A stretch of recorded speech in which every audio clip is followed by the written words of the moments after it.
Bismillahirrahmanirrahim. Assalamualaikum warahmatullahi wabarakatuh. Innal hamdalillah nahmaduhu wa nasta'inuhu wa nastaghfiruh wa na'udzu billahi min syururi anfusina wa sayyiati a'malina.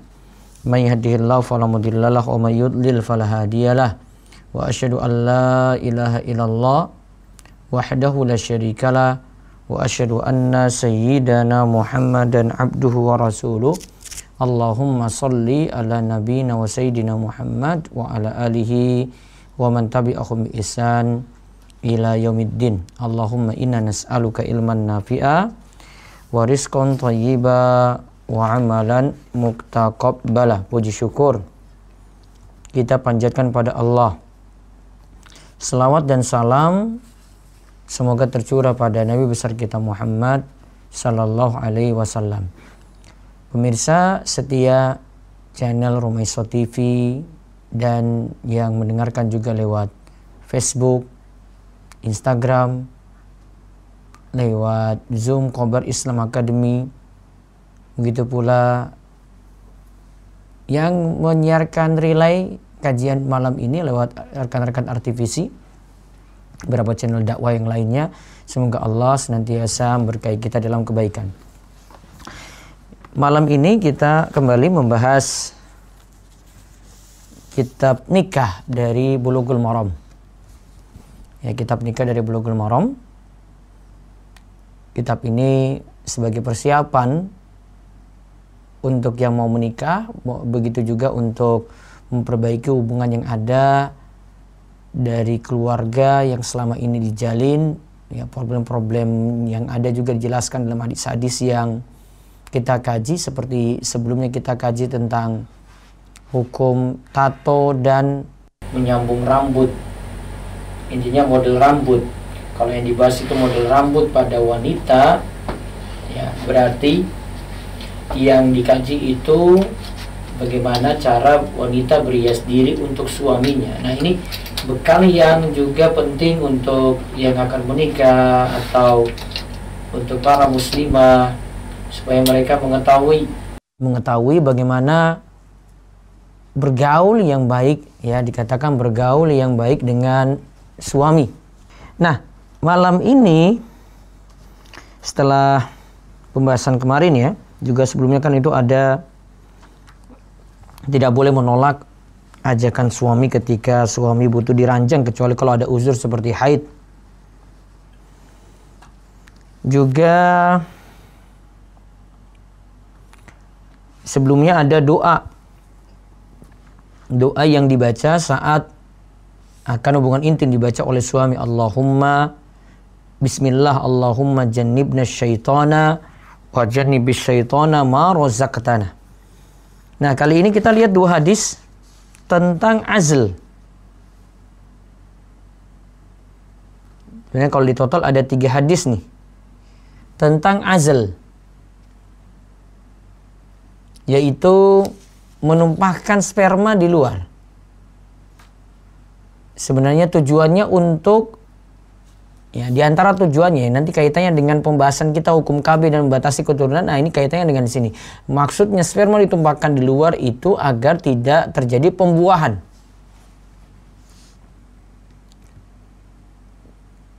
Nanti sama hubungannya dengan masalah membatasi keturunan seperti itu, dengan alat-alat KB, kontrasepsi dan yang lainnya yang ini dipakai, ya, ada yang sifatnya temporer, ada yang sifatnya itu permanen. Nah, itu sebenarnya nyambung ke masalah azl ini, sehingga azl ini kita ketahui dulu dibolehkan ataukah tidak, ya, dibolehkan ataukah tidak, baru kemudian kita bahas masalah membatasi keturunan tadi.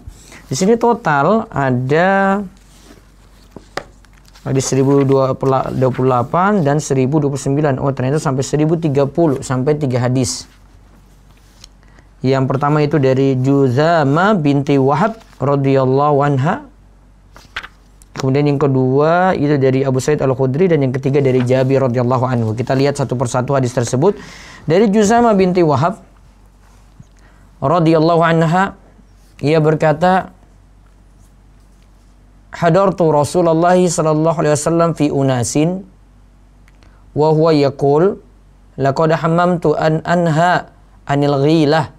Fanazartu fi Rum wa Farisa fa idahum yughiluna auladahum falyadur dzalik auladahum syai'a.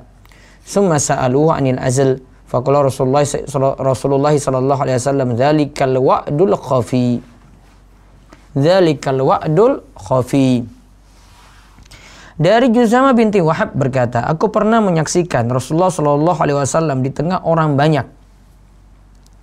Ya, di tengah orang banyak beliau itu bersabda, aku benar-benar ingin melarang ghilah.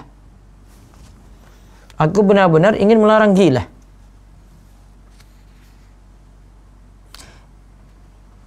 Yaitu seorang laki-laki menggauli istrinya ketika istrinya itu turdi, yaitu istrinya itu dalam keadaan menyusui.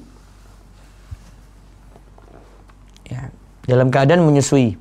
Kemudian aku benar-benar ingin melarang ghilah, kata Nabi Shallallahu Alaihi Wasallam. Ya, tapi aku melihat di Romawi dan Persia orang-orang melakukan ghilah, menyetubui istri saat istri dalam masa menyusui. Nah, di Romawi dan Persia itu melakukan ghilah tadi, dan hal itu tidak membahayakan anak mereka sama sekali.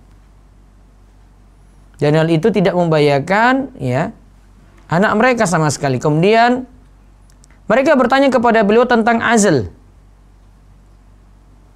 Azl itu ayanziyar rajul zakarahu minal farji hatta la yanzila fi, yaitu seorang laki-laki itu melepaskan spermanya itu di luar sehingga tidak tumpah di dalam. Tujuannya supaya tidak hamil.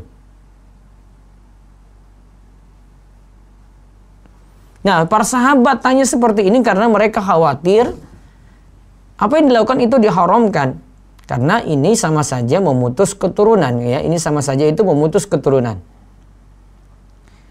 Nah, di sini tanya tentang azl, maka Rasulullah Shallallahu Alaihi Wasallam katakan itu wa'dul khafi. Wa'du itu sama dengan dafnul binti wa hiya hayyatun. Ini yang dilakukan di masa jahiliyah dulu, yaitu mengubur anak perempuan hidup-hidup. Karena dulu orang-orang jahiliyah tidak senang mereka mendapat anak perempuan. Makanya disebutkan dalam surat Takwir ayat ke-8, wa idzal mau'udatu su'ilat bi ayyi dzambin qutilat. Dan ketika yang dikubur tadi, anak perempuan yang dikubur tadi itu ditanya, atas dasar dosa apa yaitu dikubur hidup-hidup. Dan orang Arab melakukan seperti itu karena takut mereka jatuh miskin. Mereka kuburkan hidup-hidup dengan turab, dengan tanah. Nah, azl itu dikatakan al-wa'dul khafi. Wah, itu pembunuhan terselubung. Nah, itu maksudnya. Maksudnya mirip dengan itu. Kan tidak jadi keturunan di situ. Kata Syekh Abdullah Fauzan, li'annahu bil azl qat'u tariqil wiladah. Karena dengan azl itu memutus jalannya kelahiran. Sama dengan kama yuqtalul maulud bil wa'di. Sama dengan anak yang dilahirkan itu ya dibunuh dengan cara wa'di tadi, yaitu ditimbun hidup-hidup. Dikubur hidup-hidup. Namun karena azl itu tidak membunuh, ya kan tidak membunuh di situ. Maka disebut wa'dul khafi. Cuma mirip saja. Karena untuk azl itu baru niat. Niat supaya tidak punya anak. Namun kalau wa'du, ya wa'du itu ada niat, ada tindakan. Sehingga antara azl dengan wa'du tadi itu berbeda. Namun kemiripannya adalah sama-sama tidak ingin punya keturunan. Ya, sama-sama tidak ingin punya keturunan. Nah, jadi bisa dipahami itu ya. Jadi kita bahas dua hal sebenarnya di dalam hadis ini. Ada ghilah, ada yang namanya itu ghilah, dan ada yang namanya itu azl. Kalau ghilah tadi menyetubui istri dan ia dalam keadaan menyusui. Atau juga dia menyetubuhi istri dalam keadaan istri itu menyusui. Dan seperti ini dilakukan oleh Rum dan Persia. Makanya Nabi SAW tidak melarangnya. Namun kalau azl, Nabi SAW tadi katakan itu al-wa'dul khafi. Nah, kesimpulannya di sini kata Syekh Abdullah Fauzan, pertama, hadis ini jadi dalil bolehnya menyetubuhi istri yang dalam keadaan yang dalam masa menyusui atau masa hamil. Dan itu tidak ada mudarat sama sekali pada bayi. Kecuali gini ya, kecuali dalam keadaan dalam masa hamil itu, ini masa-masa rawan. Karena biasanya pada awal-awal kehamilan atau nanti masa-masa tertentu itu, ya, bahkan ada saran dari dokter supaya istri tidak digauli. Kemudian faedah yang kedua lagi, hadis ini menunjukkan dalil bolehnya. Jadi kan yang dilakukan oleh Romawi dan Persia tadi melakukan gila kan. Nabi SAW katakan Romawi sama Persia lakukan itu, nggak apa-apa kita lakukan. Maka kalau kita mengadopsi sesuatu dari orang kafir, selama itu bukan dalam ritual keagamaan mereka, dan ini pun tidak dilarang dalam agama kita, termasuk juga di sini dalam rangka tasyabbuh ya. Namun itu bukan ciri khas non-muslim, maka itu tidaklah masalah.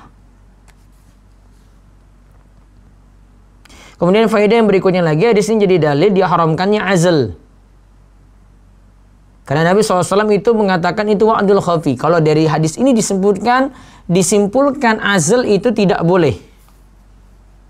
Dan wa'du tadi, wa'du yang kita sebut menguburkan anak perempuan itu hidup-hidup, ini kebiasaan orang jahiliyah yang sudah diharamkan oleh Islam. Maka azl juga jadi haram. Tapi nanti kita lihat ada kesimpulan penggabungan hukum dengan hadis berikut ini. Karena kalau hadis yang pertama ini yang kita bahas dari Juzama binti Wahab, hadis ini menerangkan azl tidak boleh. Nah, kita bandingkan lagi, kita saling kompromi dalil dengan dalil-dalil yang lainnya lagi. Kita lihat hadis dari Abu Sa'id Al-Khudri radhiyallahu anhu bahwasanya anna rajulan qal ya Rasulullah innali jariyatan wa ana azilu anha wa ana akrahu an tahmila wa ana uridu ma yuridu rijal wa innal yahuda tahaddasu annal azla al-ma'udatu sughra qal kadzabati yahud law arada Allah an yakhluqahu mastata'ta an tasrifahu rawahu Ahmad wa Abu Daud wa lafdzullah wa Nasa'i wa Tuhawi wa rijaluhu thiqat. Hadis 1030, tadi hadis 1029. Wa an Jabir radhiyallahu anhu qala kunna na'zilu ala ahdi Rasulillah sallallahu alaihi wasallam wal Qur'anu yanzilu walau kana syai'an yunha anhu lanahana anhu al-Qur'an muttafaqun alaih wa li muslimin fa balagha dzalika nabiyallahi sallallahu alaihi wasallam falam yanhana anhu. Kita lihat hadis dari Abu Sa'id Al-Khudri disebutkan bahwasanya ada seorang itu berkata, "Wahai Rasulullah, aku mempunyai seorang budak perempuan." Dan budak ini halal ya, kalau sudah dimiliki oleh seorang, dia boleh menggauli budak ini layaknya istri ya. Ingat, budak ini bukan pembantu. Sekali lagi, budak ini bukan pembantu rumah tangga. Jadi jangan salah dipahami, budak ini diantaranya diambil dari harta rampasan perang, kemudian dimiliki oleh seorang, nanti tujuannya juga untuk dimerdekakan gitu. Dan ini juga sebagai bentuk dakwah kepada para budak supaya mereka itu masuk Islam karena melihat perlakuan yang baik dari majikan, dari yang memiliki budak tersebut. Nah, wahai Rasulullah, aku mempunyai seorang budak perempuan, aku melakukan azl padanya karena aku tidak suka ia hamil. Tetapi aku menginginkan sebagaimana yang diinginkan orang kebanyakan. Jadi dia itu melakukan azl, cuma tidak pingin ya wanita ini hamil. Tapi orang Yahudi mengatakan bahwa perbuatan azl itu adalah tadi disebut al-wa'du sughra. Tadi wa'du sudah kita sebut ya. Wa'du itu membunuh anak perempuan yang ketika di masa jahiliyah dikubur hidup-hidup. Menguburkan anak perempuan itu hidup-hidup.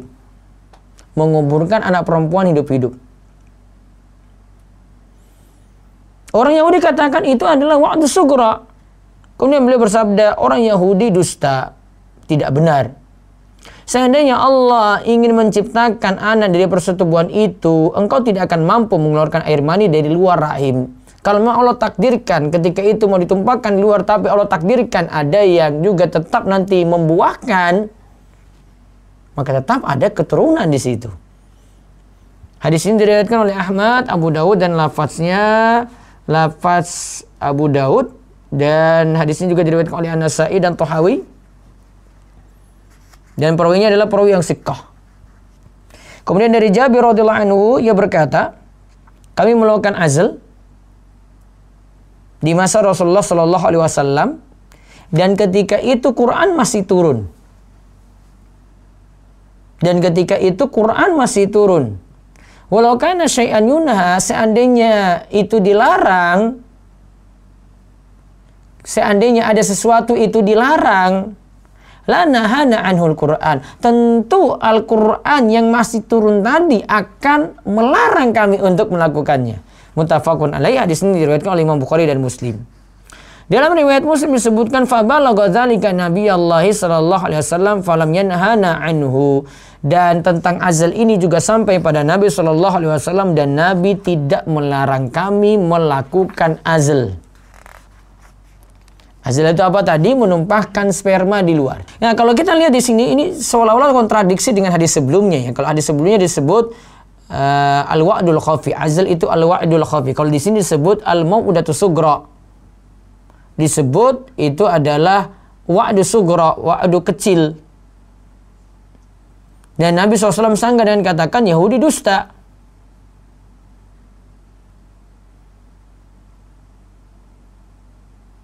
Dan ini perlu ada kompromi nih. Apa bedanya hadis Jusama tadi, Jusama, dengan hadis Abu Sa'id Al-Khudri ini?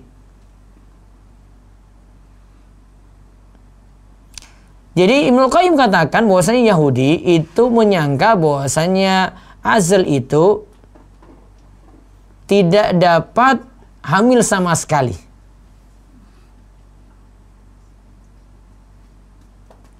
Dan mereka itu anggap azal itu seperti memutus keturunan, seperti melakukan wa'du tadi. Maka Nabi SAW katakan Yahudi itu nggak benar. Walaupun melakukan azal tetap masih bisa hamil kalau Allah itu kehendaki.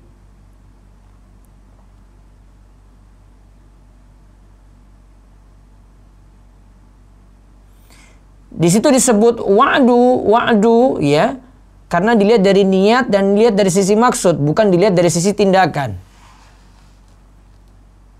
Dan ini yang kompromi ini yang lebih bagus, seperti yang dinyatakan oleh Ibnu Qayyim di sini.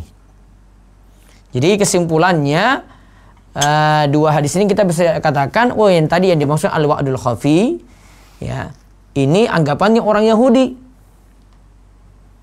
Kemudian disangka oleh Nabi SAW dalam hadis Abu Sa'id Al-Khudri, itu enggak benar. Apa yang dikatakan orang Yahudi itu enggak benar, karena mereka itu menyangka kalau melakukan azal itu tidak mungkin hamil. Tapi kan bisa saja Allah takdirkan dari hubungan intim tersebut, Allah takdirkan tetap hamil. Karena mungkin ada tetap sperma yang nanti membuahkan. Kemudian dari dua hadis tadi, dari hadis Jusama dengan hadis Abu Sa'id Al-Khudri, juga hadis Jabir, jumhur itu berpendapat, mereka kompromikan dua dalil tadi, mereka katakan bahwasanya azal itu boleh. Menumpahkan sperma di luar itu boleh. Apalagi ditambahkan lagi dengan hadis Jabir. Jabir itu kan katakan, kami melakukan azal di masa Nabi SAW. Al-Quran masih turun yang pertama. Dan Nabi SAW juga tahu tentang azal ini. Tapi Al-Quran tidak melarang, karena tidak ada ayat yang turun untuk melarang azal. Tidak ada ayat yang turun untuk melarang azal. Begitu juga, ini sudah sampai di telinga Nabi SAW, namun Nabi SAW tidak melarangnya. Maka jumhur itu katakan azal itu dibolehkan. Seandainya azal itu diharamkan, pasti Nabi SAW itu akan telusuri itu dan melarang para sahabat. Dan juga Al-Quran itu turun juga pasti juga akan melarang hal itu. Dan ini yang dikatakan oleh para ulama usul. Innama waqa'a fi zamani Nabi SAW. Jika ada suatu peristiwa terjadi di masa Nabi SAW, sesuatu terjadi pada Nabi SAW seperti azal ini dilakukan oleh para sahabat. Walam ya'lam bihi fa innahu lan yansab ila sunnatihi. Dan beliau tidak tahu, tentu tidak disadarkan pada sunnah beliau. Lakinnahu hujjatun, namun itu dapat dijadikan hujjah, argumen li iqrarillahi ta'ala lahu, bahwasanya perbuatan tadi yang tidak dilarang itu jadi ketetapan untuk membolehkan. Namun di sini para ulama itu katakan, yaitu jumhur itu katakan azl ini boleh. Namun dengan izin dari istri.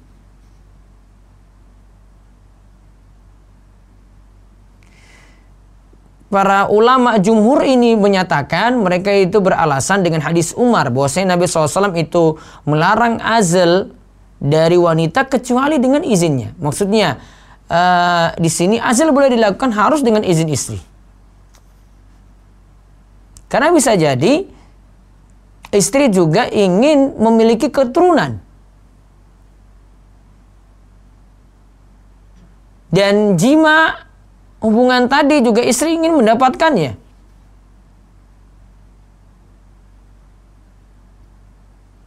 Dan kalau suami yang melakukan azl ini, istri pasti merasakan ada sesuatu yang kurang di situ. Dari sisi untuk mendapatkan kelezatan ketika berhubungan intim tadi. Adapun hadis Jusama tadi yang kita lihat tentang larangan, itu disebut tentang larangan. Justru hadis-hadis yang sahih dari seperti Abu Sa'id Al-Khudri dan Jabir menunjukkan bolehnya. Dan beberapa sahabat juga memberikan keringanan untuk itu. Dan mereka lebih paham dalil, lebih paham nusus. Sedangkan ulama seperti Ibnu Hazm dan beberapa ulama lagi mengharamkan azl. Karena mereka itu menganggap mereka itu berdalil dengan hadis Jusama tadi.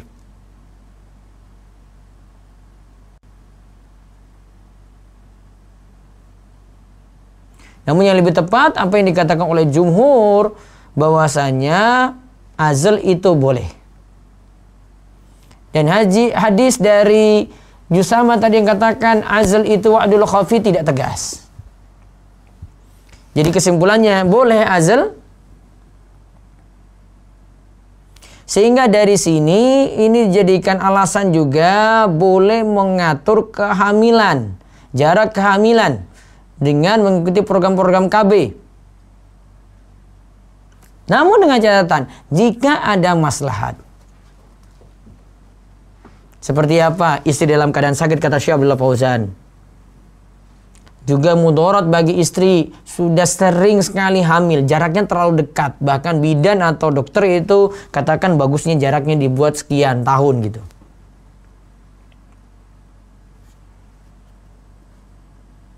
Atau si istri lagi menyusui anaknya, dia takut kalau dia tinggalkan menyusui ini karena nanti hamil lagi, ini dapat memudaratkan anaknya. Jadi selama azl itu tidak doror, sama juga selama mengikuti program membatasi keturunan, bukan membatasi ya, mengatur.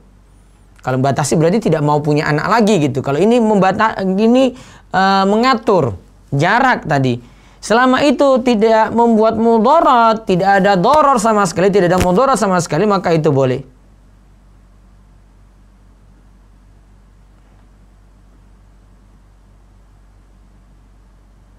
Namun kalau catatan yang kedua, kalau azl itu begitu juga dengan mengikuti program KB itu tujuannya karena takut miskin dengan adanya anak, dengan hamil lagi, atau takut kebutuhan itu bertambah,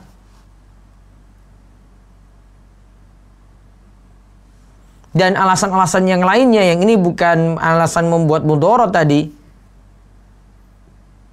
atau dengan alasan-alasan orang ingin membatasi keturunan dengan 2 anak saja cukup,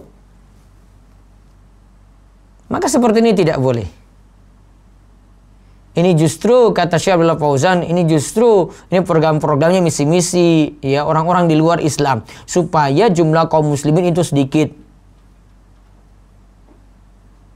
Dan yang mereka serang itu adalah negeri-negeri Islam yang membatasi keturunannya, sedangkan mereka di negeri-negeri kafir tetap punya banyak keturunan. Bahkan yang ada dalam Islam, Rasulullah SAW itu menganjurkan punya banyak keturunan. Tazawwajul wadud al-walud. Kata Nabi SAW, nikahilah yang penyayang dan juga al-walud yang subur, yang punya banyak keturunan. Fa inni mukatsirum bikumul anbiya yaumal qiyamah, karena aku sangat berbangga dengan jumlah kalian nanti pada hari kiamat. Kata Syekh Abdullah Fauzan, punya banyak keturunan itu suatu nikmat yang besar dari Allah. Itu yang dapat membesarkan Islam, menguatkan Islam, dan itu akan membuat Islam itu terus berjaya. Wallahu a'lam bishawab. Itu yang kita bahas tentang masalah membatasi keturunan tadi. Jadi diingat, hukum KB kita jadi dua sama dengan hukum azal tadi. Kalau niatannya untuk sekadar ya mengatur jarak saja, mengatur jarak antar kehamilan satu dan kehamilan berikutnya, maka tidak ada masalah. Namun kalau dia sampai membatasi karena takut miskin, ya ini baru jadi masalah. Beda kalau membatasi tidak mau lagi punya keturunan karena dokter lihat ini sudah umur rawan. Kalau setelah ini hamil lagi, lebih rawan lagi. Sehingga diwanti-wanti oleh dokter jangan sampai punya anak lagi. Akhirnya disterilkan sehingga tidak punya keturunan lagi. Kalau seperti ini alasannya logis, boleh. Wallahu alam bisawab. Itu yang kita kaji untuk kesempatan malam ini. Untuk kesempatan berikutnya, ini tentang Nabi SAW mempergilir istri-istrinya dengan sekali mandi. Ini salah satu adab ketika berpoligami. Insya Allah kita bahas nanti di pertemuan malam Selasa biiznillah. Besok malam kita satnight, temanya ini penting sekali untuk rekan-rekan muda, karena mungkin belum tahu di dalam rumah tangga, pernikahan, ketika sudah berkeluarga, apa saja masalah-masalahnya. Kita akan bahas besok. Ini bukan menakut-nakuti, tapi kita ingin mengajarkan bagaimana tahu bukan hanya senang-senang saja ketika menikah itu yang dihadapi, tapi ada problem-problem yang mesti dihadapi pula. Dan ini juga mesti diatasi. Nah, nanti akan dibahas saat night besok, insya Allah jam 8 seperti biasa. Nanti dengan Bunda Liski juga akan turut hadir, bisa tanya-tanya juga seputar Biro Jodoh, Rumah Iso ya, dengan Bunda Liski besok. Kemudian yang kedua, untuk malam Senin saya agak majukan jadwalnya. Sebelumnya jam 8 saya majukan setengah 8, karena nanti setengah 8 sampai 40 menit saja saya buka untuk tanya jawab Q&A. Karena jam setengah 9 malam saya langsung ada siaran langsung ke Saudi dengan rekan-rekan PPMI Riyadh, dengan adik-adik angkatan saya di King Saud University yang berada di Riyadh juga. Mau siaran Zoom dengan mereka, tapi saya siarkan juga di YouTube tentang masalah dakwah di desa. Nah, demikian, silahkan dari Zoom terlebih dahulu, monggo untuk disiapkan soal, silakan.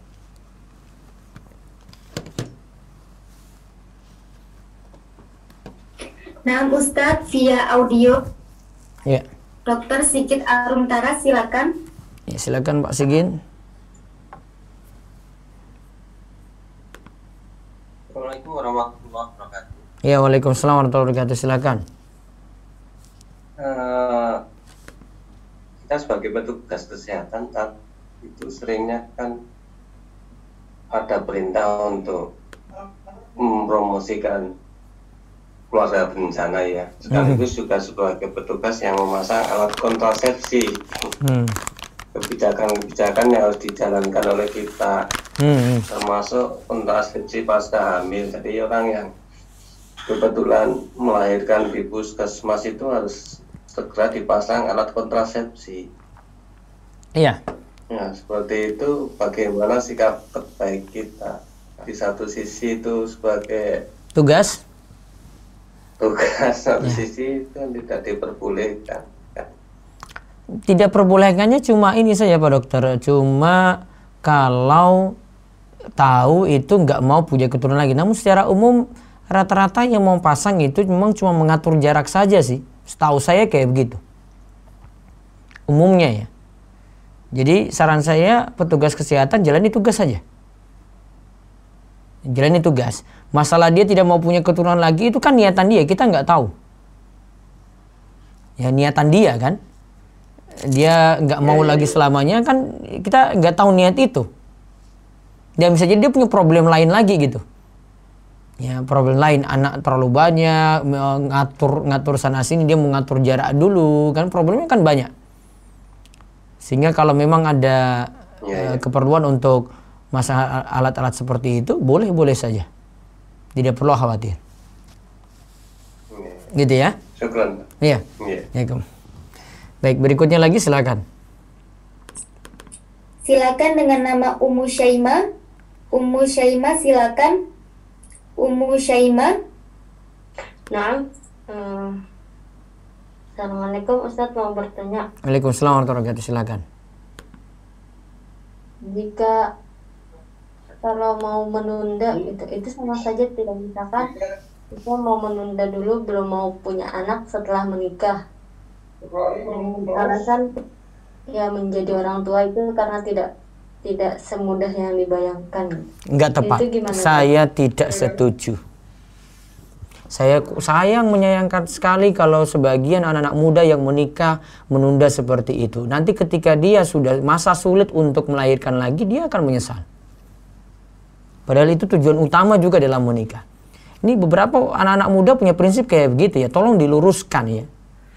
Saya lihat beberapa langsung gitu. Karena sampai sekarang dia belum. Saya yakin dia masih bisa punya keturunan, namun nggak mau gitu.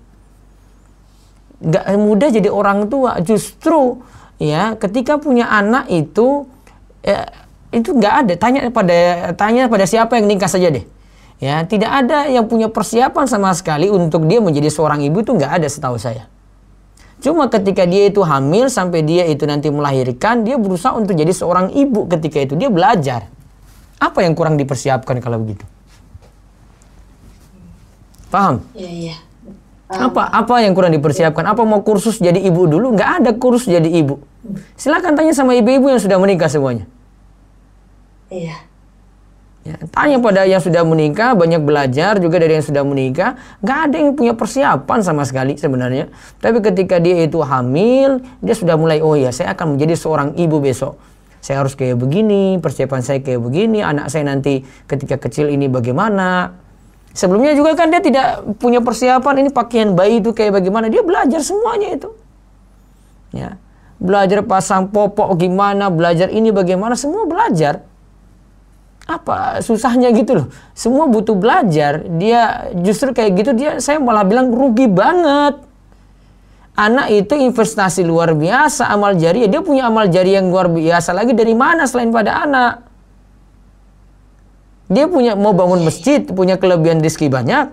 Dia mau nyumbang sedekah fakir miskin dulu, punya rezeki banyak. Kenapa ada peluang untuk punya anak yang ini jadi amal jariah seumur hidup? Ini nggak pakai batas nih anak ini ya. Kenapa dia nggak manfaatkan itu? Paham ya? Iya. Nah. Baik, Allah ibarat. Ya. Sering berjalan bisa ya? Bisa. Syukran Ustaz. Iya. Jadi ini para rekan-rekan muda, pokoknya semuanya yang dengar pada malam hari ini, ya, saya sudah tahu beberapa kasus kayak begini ya. Dia sudah nikah lama, tapi belum juga mau punya keturunan. Saya bilang sayang sekali. Ya. Justru punya anak itu aset luar biasa. Walaupun kita belum punya persiapan untuk ngurus anak. Saya sendiri ketika nikah nggak ada persiapan mau punya anak. Ya, hadapi anak-anak seperti sekarang ini, ada Rumaiso, Ruwaifi, Rukoyah, itu nggak ada persiapan. Sudah punya baru, itu belajar gitu. Jadi bilang, ya ini berat nanti ngurus semuanya, nggak bilang kayak begitu, ya nggak punya anak kok. Ya, jadi persiapan betul itu bisa dilakukan ketika nanti ada masa hamilnya istri, kemudian masa dia itu melahirkan, menyusui, ini tuh akan banyak belajar. Baik, selanjutnya satu lagi sebelum saya balik ke YouTube ya, monggo. Silakan dengan nama Putri Ummu Nadia. Silakan. Ya, na'am. Assalamualaikum Ustaz. Iya, waalaikumsalam warahmatullahi wabarakatuh. Ustaz, kalau suami yang azal nih Ustaz, terus istrinya nggak ikhlas, bagaimana ya Ustaz? Tadi sudah disebut harus ikhlas, istri itu ikhlas, ridho, dapat izin dari istri. Nah, kalau istrinya itu nggak ikhlas, berarti itu termasuk zolim. Iya, dia zolimi istri karena istri berhak dapat hak dalam masalah hubungan intim yang sempurna.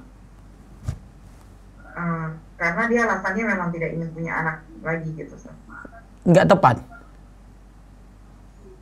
Yang nggak tepat seperti itu. Kalau mungkin alasannya logis, ini anak saya ini sudah banyak rawan juga bagi saya untuk hamil lagi.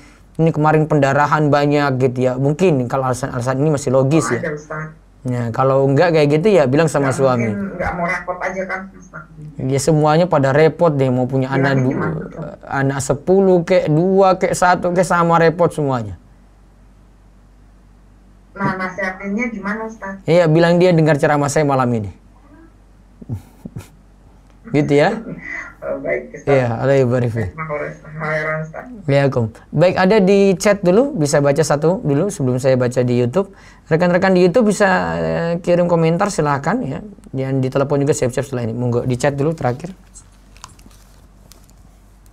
Nah, Ustadz, apa hukumnya seorang istri ingin ber-KB tapi belum izin suaminya? Ana seorang bidan, terkadang ada pasien yang ingin ber-KB tapi belum izin kepada suaminya. Bagaimana sikap Ana sebaiknya, Ustadz? Bidan nggak ada urusan di sini, itu urusan rumah tangga orang. Jadi penuhi saja. Memang kalau dia mau KB, penuhi saja, tidak masalah. Dia tidak perlu tahu seluk-beluk juga alasan istri gimana, sudah dapat izin suami atau belum, nggak masalah. Ya, dia lakukan saja sesuai tugas dia. Seperti itu. Baik, dari telepon kalau ada silahkan, saya baca dulu lewat YouTube. Apa benar jika seorang ayah yang sudah menelantarkan atau tidak memberikan nafkah putrinya yang belum menikah tidak bisa menjadi wali nikahnya kelak? Ini wali nikah ini urusan KUA ya. Kalau KUA putuskan bapaknya ini jadi wali nikah, tetap akan menjadi wali. Bolehkah berwakaf dengan niat agar Allah ampuni dosa-dosa saya? Boleh saja. Bagaimana cara menjaga kesehatan kandungan bagi pasangan yang masih muda umur 20-30-an agar si anak tidak terkena penyakit atau cacat gitu? Ya banyak berdoa ya, pemeriksaan kesehatan kandungan itu rutin gitu ya. Ini di masa-masa punya kandungan kan ya. Konsultasi dengan yang pakar, konsultasi dengan dokter yang ahli gitu. Ikuti saran-saran mereka, maka insya Allah akan aman di situ. Dan juga perhatikan kesehatan diri juga demikian. Ustadz, kan kewajiban suami adalah menafkahi istri. Misalkan saya rencana buka usaha malam hari, otomatis nggak bisa ikut kajian sunnah rutin Ustadz. Ini lagi-lagi yang tanya ya. Mohon solusinya. Lebih utama mana ya? Nanti dilihat di sini. Mungkin satu waktu kasih ada waktu libur di malam hari itu biar bisa nanti dengan keluarga, dengan istri, dengan anak-anak gitu ya. Bisa diatur. Tergantung di sini keridoan bagaimana, tapi juga istri punya hak dari suami untuk dapat kebutuhan seksual dan seterusnya. Istri juga membutuhkan seperti itu, juga harus diperhatikan. Kalau hasil karena sama-sama sudah tidak ingin menambah keturunan boleh ya, bukan karena takut miskin, tapi memang sudah tidak ingin menambah lagi, boleh-boleh saja. Bagaimana membedakan pengucapan biiznillah dan insya Allah? Insya Allah, Allah yang berkehendak. Biiznillah, Allah yang mengizinkan. Dengan izin Allah, itu maksudnya. Ada telepon? Belum.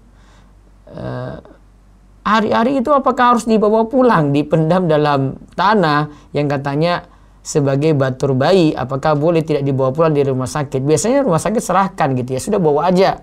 Kalau bawa aja, kubur saja seperti biasa, tidak ada ritual-ritual khusus. Sebagian orang itu tanam di depan rumah, kasih lampu, ya ada ritual khusus, tidak tepat. Ini cuma tradisi-tradisi yang tidak ada tuntunan kalau dalam Islam.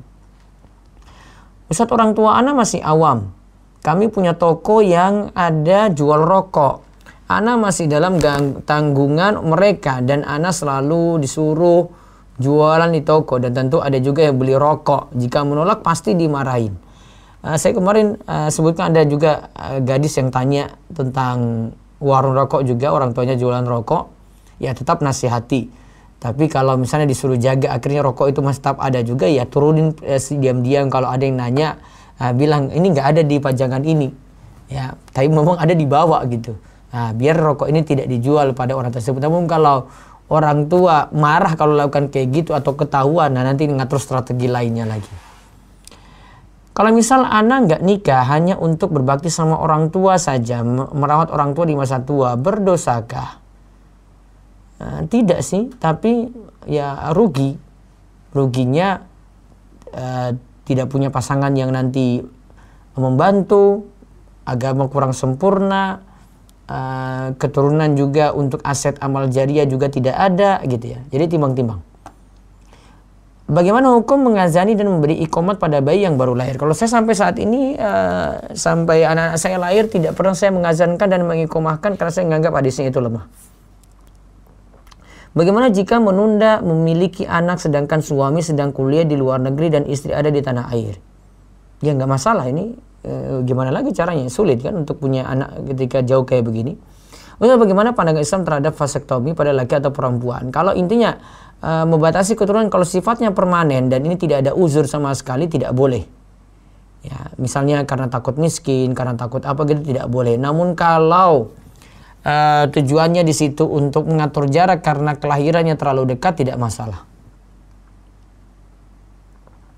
Bagaimana hukumnya jika ada teman mempunyai uang 6,5 juta? Maaf, di atas dulu ini.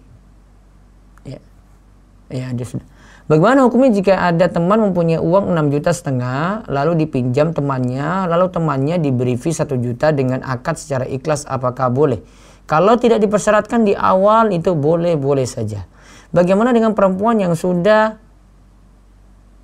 sesar 4 kali? Menurut ilmu medis sesar hanya boleh sampai 4 kali. Lalu dilakukan dipotong saluran indung telurnya, dia tidak hamil lagi, apakah boleh?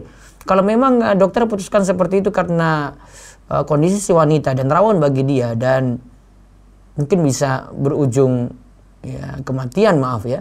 Kalau memang seperti itu tidak masalah dan ini sesuai dengan keputusan dari pakarnya kalau dia putuskan seperti itu.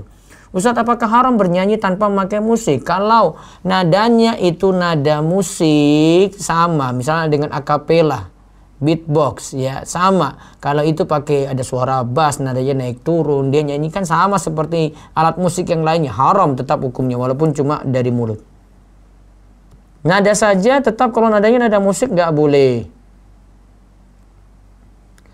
Penghasilan anak insya Allah cukup bisa menafkahi sampai 5 anak lebih, tapi istri anak cuma ingin maksimal 3. Gimana ya Ustadz? Tinggal kompromi dengan istri karena istri yang melahirkan. Gak bisa paksakan dalam hal ini. Karena kadang suami harus melihat keadaan istri itu bagaimana, mungkin dia capek, mungkin dia itu berat, ya. Karena istri yang melahirkan bukan suami cuma tahu jadi saja gitu. Jadi tolong bisa hargai para istri juga. Orang tua masih awam dan mengundang saya dan suami untuk datang ke acara ulang tahun adik saya dan membawa kue. Apa yang harus dilakukan Ustadz? Kalau bisa menghindari lebih baik, kalau misalnya terpaksa datang, ya pokoknya jadi bukan masuk di acara inti lah, cuma sekadar datang saja deh. Itu diatur strategi seperti itu ya. Baik, saya balik lagi ke, nggak ada telepon? Not chat ya. Baik, di Zoom lagi silakan. Ustadz via chat. Ya. Ustadz, bagaimana jika suami melakukan azal karena istri dinilai belum pantas untuk hamil dikarenakan badannya masih kurus dan belum sesuai dengan yang diinginkan. Takut nanti pas melahirkan terjadi apa-apa. Itu bagaimana ya Ustadz hukumnya? Itu kekhawatiran suami saja. Ya. Coba nanti konsultasikan dengan dokter aja deh. Kalau dokter bilang boleh hamil, ya ikuti saran dokter bukan saran suami. Suami bukan pakar dalam hal ini. Baik, terus. Yang kedua, Ustadz, apakah program dari pemerintah 2 anak cukup wajib ditaati padahal Islam menganjurkan untuk memiliki banyak anak? Buktinya saja pemerintah kalau ada yang punya anak 4 saja nggak dilarang, nggak ditangkap polisi, nggak diadili, nggak dimasukkan di peradilan, nggak. Maka tidak ada masalah punya anak lebih daripada 2. Jadi itu cuma saran dari pemerintah saja, namun tidak harus diikuti. Itu bukan hukum yang wajib. Karena pemerintah nggak ada kasih sanksi apa-apa kalau punya anak 10. Gitu ya. Terus. Ustadz, apakah boleh saat baru menikah kita memberitahu suami bahwa belum mau punya anak dalam waktu dekat? Mungkin sekitar 6 bulan setelah menikah karena ingin saling mengenal dulu dengan suami. Aduh, gak usah deh kayak begitu. Tadi sama dengan alasannya yang saya tadi sampaikan ya. Ya, jangan tunda-nunda. Kalau nunda terus gagal lagi punya, nanti menyesal. Gitu ya. Mendingan coba ditimbang-timbang lagi deh. Ya, timbang-timbang lagi. Walaupun mungkin 6 bulan masih dekat gitu. Ya, Kalau ingin saling mengenal, ya nanti saling mengenal juga tetap sama selama nanti proses untuk ingin memiliki keturunan ada, dan saling mengenal juga nggak masalah. Apa sih mau jalan-jalan dulu keliling dunia bareng gitu ya? Saya tuh bingung dengan keadaan anak muda saat ini itu loh. Lebih cepat lebih baik gitu. Ya, semoga Allah mudahkan. Terus. Ustadz, apa yang ini di luar tema Ustadz. Ustadz, apa yang dimaksud mencintai seseorang karena Allah untuk kelawan jenis? Apakah harus bersama jika kita mencintai seseorang karena Allah? Tidak juga. Ini tergantung nih. Kalau mencintai seseorang karena Allah, kalau dia lawan jenis hati-hati. Ini cukup dengan yang sejenis saja gitu, dengan teman. Mencintai karena Allah itu artinya kita cinta karena ibadah dia, ketaatan dia, makin dekat dia itu pada Allah, maka kita makin mencintainya. Ya, terus.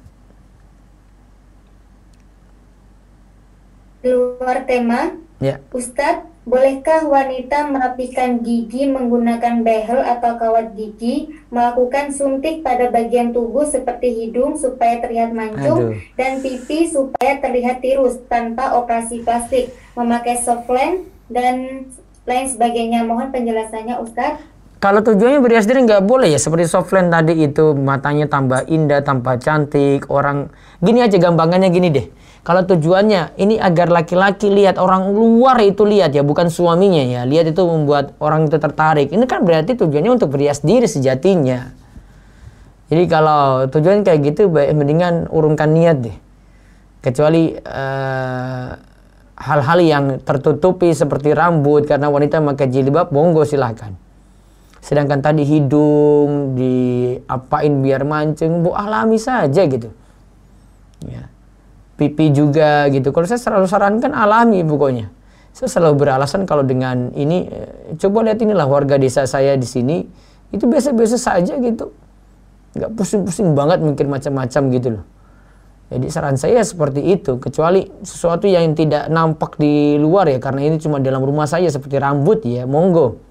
Seperti itu, mau dia rebonding kayak, mau keritingkan kayak, luruskan kayak, terserah. Namun kalau yang nampak ini baiknya dihindari seperti itu. Wallahu a'lam. Ya, terus.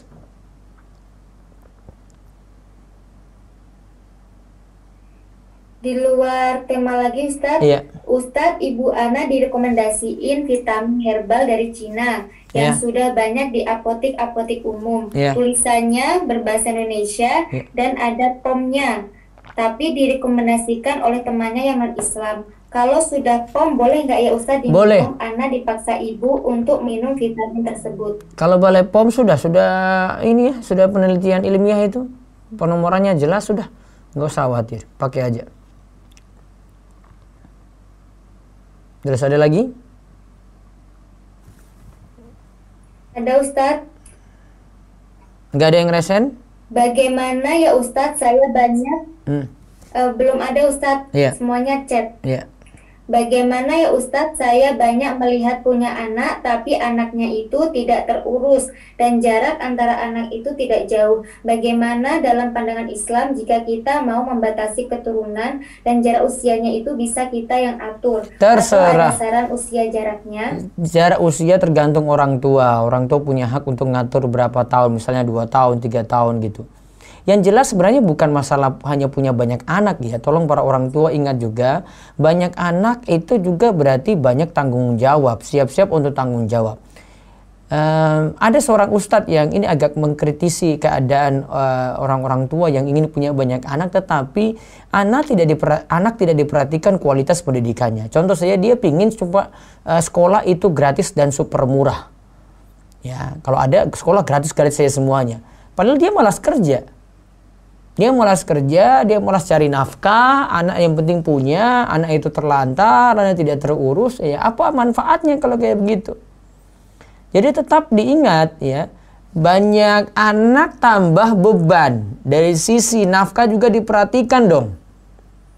Jadi jangan hanya pingin, saya ingin ikuti sunnah Nabi SAW, iya, nafkah harus ada tanggung jawab, kemudian pendidikan juga untuk anak juga, orang tua harus tanggung jawab dengan anaknya sendiri dong. Kan itu tanggung jawab orang tua pendidikan ini. Ini bukan tanggung jawab sekolah, bukan. Sekolah cuma membantu. Buktinya saat ini kita rasakan saat pandemi ini. Orang tua benar-benar rasakan dia harus didik anak sendiri gitu. 80% keberhasilan pendidikan saat pandemi itu ya karena orang tua 80%-nya itu. Bukan karena pendidikan di sekolah, itu baru akan rasakan sendiri saat ini. Nah sekarang sudah siap nggak punya banyak anak, siap tanggung jawab. Itu aja deh. Ya, sudah siap nggak punya banyak anak, punya banyak keturunan. Saya mau punya 10 anak nih misalnya ya. Sudah siap nggak untuk nangani 10 anak ini semuanya? Harus siap-siap juga kayak begitu. Dari sisi nafkah, tanggung jawab pendidikan, saya nggak terlantarkan satu dan yang lainnya. Gitu ya. Harus ditimbang-timbang.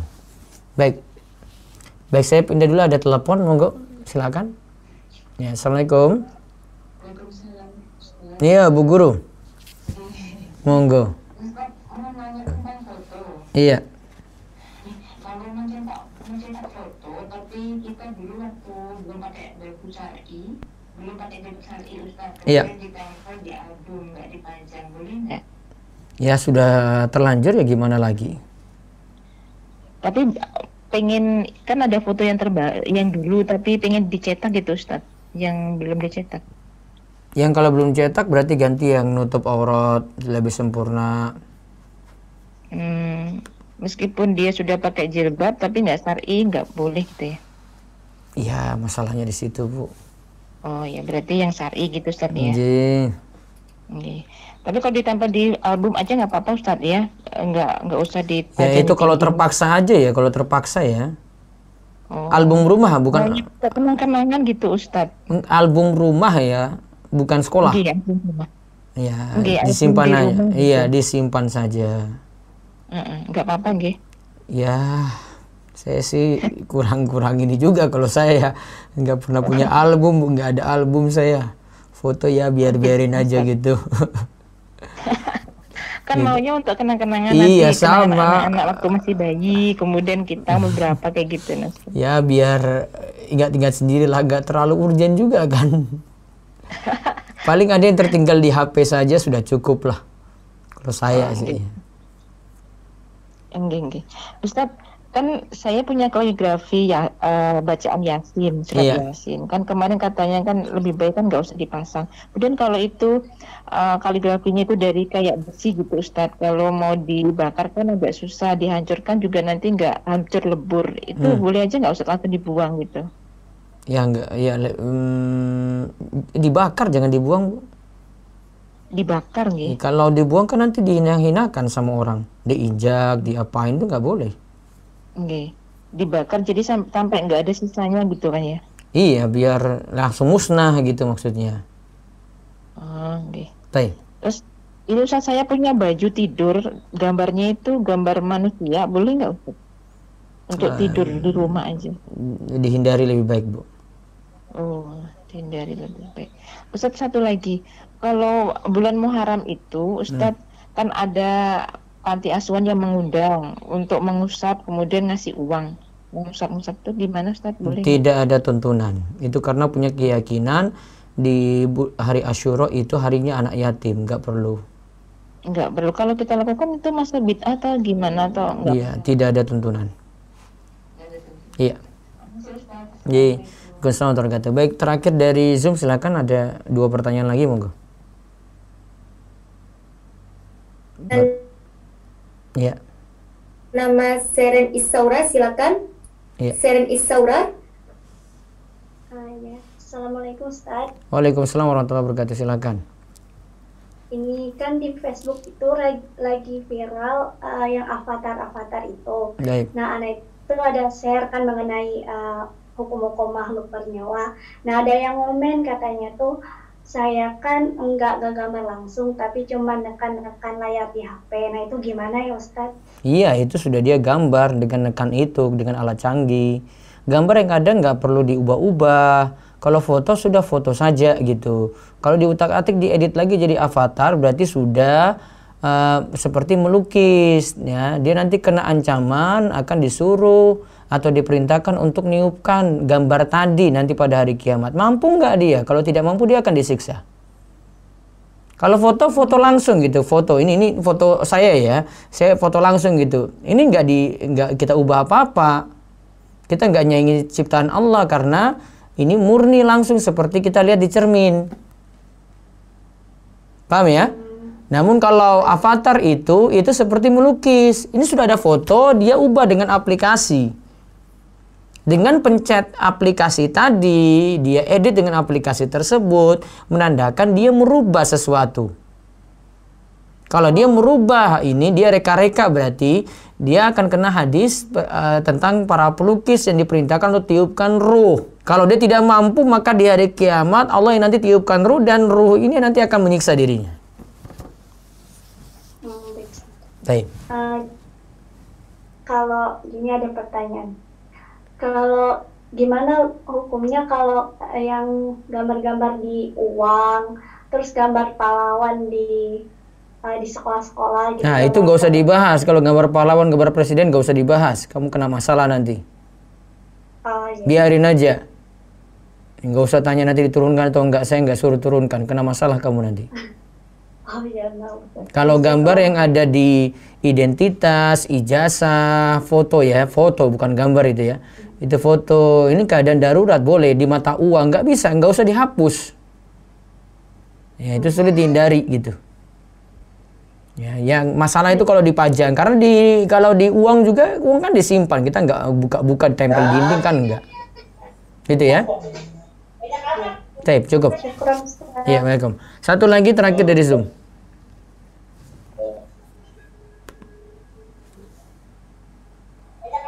Iya. Dari Zoom Ustaz. Iya, terakhir satu. Dengan nazar. Iya. Silakan dengan Syaril Nazar. Tidak ada Ustaz dari chat mungkin. Oh, ada dari Iqbal Ghazali, silakan. Iqbal Ghazali, silakan. Baik, Assalamualaikum warahmatullahi wabarakatuh, Ustaz. Waalaikumsalam warahmatullahi wabarakatuh, silakan. Ya, izin bertanya, ini terkait dengan sholat Jumat, Ustaz. Kan tadi sholat Jumat itu bagaimana misalkan ketika kita telat untuk datang ke masjid, dan kita datang ke masjid itu udah ketika azan begitu, atau sudah selesai azan. Itu Ana pernah mendengar bahwasanya kalau udah azan gitu kita datang ke masjid, bahwa malaikat itu udah menutup catatan amal begitu, Ustaz. Apakah itu benar atau gimana? Nah, itu saya cek dulu hadisnya. Ini sholat Jumat ya? Ya, sholat Jumat. Masih boleh sholat sunnah, dan praktek dari di zaman Nabi SAW, sholat sunnah masih ada walaupun telat. Jadi ketika azan itu langsung sholat sunnah? Langsung sholat sunnah saja, nggak masalah, tidak mesti dengar azan, karena lebih penting nanti dia dengar khutbah. Oh ya, jadi baik. Kemudian untuk ini Ustaz, ketika doa antara khutbah kedua, jadi itu waktunya itu di mana Ustaz? Dan ketika khotib duduk, saat khotib duduk berdoa boleh. Tapi itu kan sebentar banget itu Ustaz. Iya, memang waktu terkabulnya doa di hari Jumat sebentar. Ada hadis yang disebutkan demikian. Meskipun kita mintanya banyak gitu, tapi ya terbatas dengan terbatasnya waktu, tetapi masalah doa di hari Jumat ini ada beberapa pendapat ya. Kalau tidak salah itu Ibnu Hajar sebutkan lebih daripada 40 gitu. Tapi ada pendapat-pendapat yang lebih dominan atau lebih mendekati dalil gitu, seperti di antara dua khutbah tadi saat imam itu duduk, paling sering atau bisa dimanfaatkan paling penting itu ba'da asar sampai maghrib. Gitu. Cukup ya? Jadi ketika khotibnya berdiri lagi, jadi kita selesai doanya. Sudah selesai karena kewajiban untuk dengar khutbah lagi. Baik. Ya, Waalaikumsalam.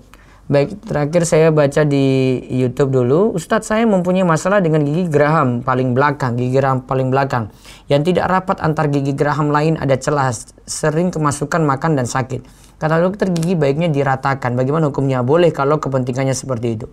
Bagaimana hukum cat rambut warna gelap tapi bukan hitam? Misal biru dongker dan semisal. Yang dihindari adalah yang warna hitam tadi. Apakah termasuk waswas setan kalau takut cepat-cepat menikah karena abang Ana dulu didesak orang tua dan buru-buru menikah dan sekarang malah bercerai dengan istrinya? Jangan lihat orang yang cerai ya, masih banyak yang nikah cepat-cepat juga tidak ada masalah dengan nikahnya. Ambil orang lain, jangan ambil contoh yang cerai, ambil contoh yang salah, ambil contoh yang akhirnya rumah tangganya bubar. Jangan ambil contoh ini, ambil contoh yang orang bagus-bagus, rumah tangganya baik, dia itu malah bahagia. Ambil contoh kayak gitu. Ini ambil contoh yang salah seperti ini. Apakah benar seorang istri tidak diharuskan mengetahui gaji suami? Iya, saya pernah lihat postingan kayak begini, namun tidak tepat juga ya, karena nanti akan jadi konflik gitu. Yang jelas dalam rumah tangga pokoknya antara suami istri itu kurangi adanya konflik. Kalau memang gaji ini perlu diketahui biar nanti saling terbuka, istri tidak banyak curiga, suami juga fair-fairan untuk kasih tahu pada istri, itu lebih aman kan? Dan apa masalahnya kalau gaji juga istri itu tahu? Apa jadi berdosa? Ya. Makanya saya masih tanda tanya, postingan ini maksudnya apa gitu. Ya taruhlah ada perkataan ulama seperti itu ya. Tapi apa tujuannya? Apa kalau istri tahu jadinya berdosa? Kan enggak juga. Bukankah ada masalah-masalah konflik keluarga gara-gara ini itu ya? Suami tutupi tadi penghasilan ini keluarkan untuk apa? Akhirnya istri cari tahu, telusuri lagi. Oh ternyata transfer untuk ini, transfer untuk ini. Oh ternyata dia punya selingkuhan lain. Nah gimana coba kalau mengatasi kayak begini? Ya jadi sah-sah saja, tidak ada masalah ya. Ustaz, akhrajul arba'ah. Ya ini istilah dalam kitab Bulughul Maram yang dimaksud akhrajul arba'ah itu dikeluarkan oleh penulis 4 kitab sunan, yaitu Abu Daud, Tirmizi, An-Nasai, Ibnu Majah. Saya biasa jelaskan ini, jadi sejak saya bahas kajian pagi. Nanti kalau mau ikut kajian pagi saya besok insya Allah di Darussolihin langsung dengan jamaah terbatas. Kita kajian pagi besok masih bahas toharo, adab buang hajat. Nah itu akan saya terangkan lebih detail tentang ini. Ustaz, bagaimana cara akikoh sesuai sunnah? Akikoh hukumnya sunnah. Laki-laki kalau lahir maka 2 ekor kambing yang disembelih. Tapi kalau mampu 1 kambing juga tidak masalah. Terus kalau bayi perempuan nanti cukup dengan 1 ekor kambing. Bisa mau lebih dari itu juga tidak masalah. Jika ada akad utang piutang dan si fulan belum bisa mengembalikan dan akhirnya si fulan memberi bonus tanpa ada paksaan kepada yang punya uang, bagaimana hukumnya? Boleh saja untuk diberi. Kalau hukum kasih ke pengamen, gimana ngasih karena kasihan, bukan karena dukung dia ngamen, karena dia gitu nggak mungkin kepaksa dan belum tahu hukum musik. Lihat saya kalau keadaannya anak muda bisa bekerja, nggak usah dikasih, memanjakan dia berarti. Namun kalau dia itu miskin, bisa karena kita kasih karena niatan miskinnya, bukan karena dia main musiknya di situ.